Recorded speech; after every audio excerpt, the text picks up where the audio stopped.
Olá pessoal, tudo bem? Aqui é Babá Kayode e hoje eu vou falar um pouquinho só sobre Ebé.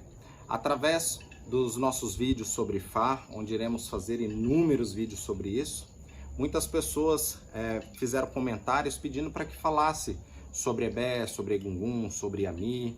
Iremos tratar de tudo isso no momento certo aqui no nosso canal. Mas, de antemão, Ebé é a nossa sociedade espiritual que mora no céu, tá? A grosso modo é isso. Porém, tem um destaque principal dentro deste grupo, porque é um grupo, é uma sociedade.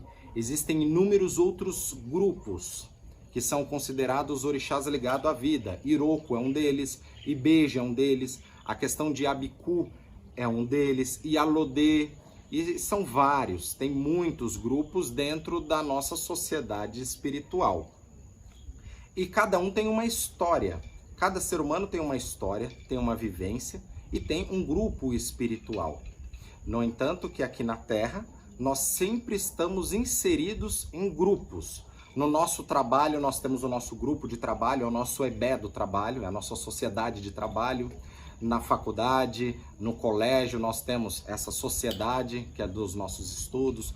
No templo onde a gente frequenta, ou na nossa sociedade religiosa, né, ou espiritualista que a gente frequenta, temos aquele Ebé.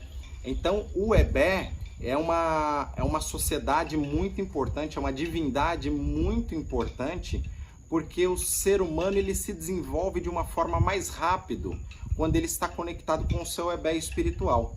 Então, mais para frente iremos detalhar isso, se aprofundar sobre isso e para dar um esclarecimento melhor para vocês. Mas hoje vou cantar um orim, um canto de Ebé, para que a gente possa nos conectar com essa nossa sociedade para trazer paz, bendições, felicidade e progresso. Axé. Egbé aniba o rei.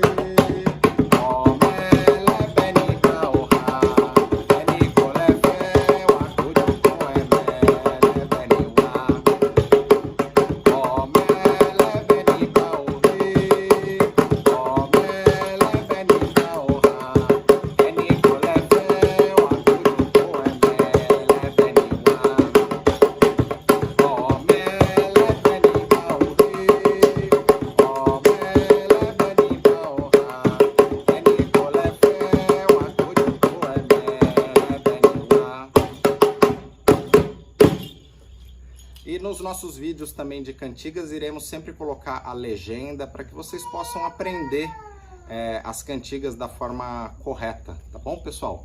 Axé, obrigado, dê o seu like, se inscreva no nosso canal. Ela moboru, ela moboye, ela moboyo boxixé. Axé.